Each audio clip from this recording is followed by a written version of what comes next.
এখন দিচ্ছি রসুন, আস্ত রসুন, পেঁয়াজ। পাতিলটা একটু বড় হলে ভালো হতো, যাই হোক 2.5 কেজি মাংস, খুব বেশি না। মোটামুটি মাংসর একটা সাইজ চলে আসছে, দেখতে পাচ্ছেন বল করতেছে, হয়েছে কালারটা। এই যে দেখেন মাংসর পিসগুলো দেখেন, এই যে উঠতেছে না ছোট, এই যে দেখেন মাংসর পিস, এই যে একটা দেখলে বুঝতে পারবেন, এই যে এরকম। দর্শক, এখানে আজকে ঘরোয়া পদ্ধতিতে বাসায় রান্না করতেছি।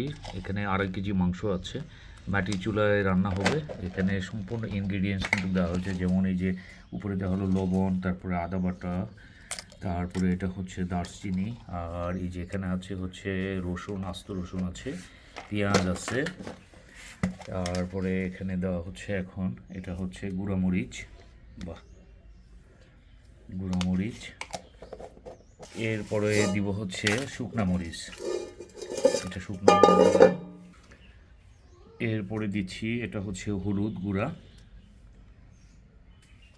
পরিমাণ মতো আমি দিয়ে দিলাম। আর এখন দিচ্ছি হচ্ছে সয়াবিন তেল পরিমাণ মতো, লাগলে আবার পরবর্তীতে দিব।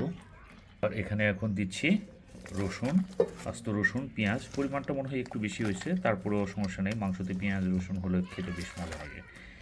তার কারণটা হচ্ছে গ্রেভিটা ছেড়ে দেয়, ঝোলটা বেশি হয়। বাহ, এটা এখন একটু নাড়তে হবে সুন্দর করে, হাত দিয়ে এই যে মিক্সড করা হচ্ছে, কারণ মাংসটা পাতিলটা একটু বড় হলে ভালো হতো, যাই হোক 2.5 কেজি মাংস, খুব বেশি না। কারণ যখন রান্না শুরু করে দিব তখন এগুলো তো একদম অল্প হয়ে যাবে, কমে আসবে। বাহ, এইভাবে সুন্দর করে হাত দিয়ে মেখে নিলে কিন্তু মাংসের স্বাদ আসে বেশি।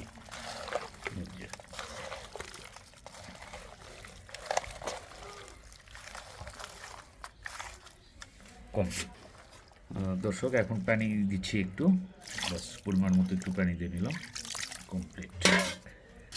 দর্শক, এখানে দেখেন পাতিলের গায়ে কিন্তু একটু মাটির আলতো করে প্রলেপ দেওয়া হলো। তার কারণটা হচ্ছে এখানে যেন মাটির চুলায় যেহেতু রান্না, এখানে যেন ক্যালি না হয়, ঠিক আছে? এটা একটা খুব ভালো দিক, যে মাটি দিলে ক্যালি হবে না। এই যে ছোট চুলায়, অর্থাৎ সিঙ্গেল চুলায় রান্না হচ্ছে, এই যে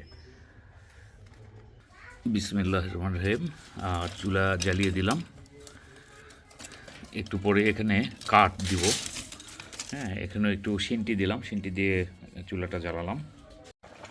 দর্শক, মোটামুটি মাংসর একটা সাইজ চলে আসছে, দেখতে পাচ্ছেন বলক উঠতেছে, আর এইদিকে তো চুলা জ্বলতেছে মাশাআল্লাহ। আর হয়তো 10 মিনিটের মধ্যেই রান্নাটা শেষ হয়ে যাবে, দেখেন।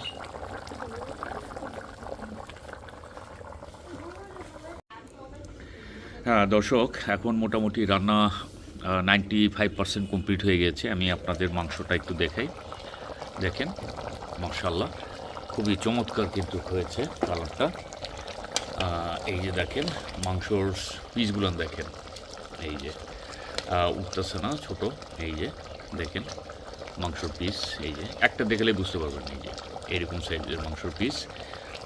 খেতেও মাশাআল্লাহ অসাধারণ হবে। আর পরিশেষে দর্শক বলবো এটাই, যে আমার ভিডিওটা যদি ভালো লেগে থাকে তাহলে অবশ্যই সাবস্ক্রাইব করতে ভুলবেন না, আর অবশ্যই বন্ধুদেরকে শেয়ার করবেন, আর নতুন নতুন ভিডিও দেখার জন্য আর সাবস্ক্রাইব করতে ভুলবেন না।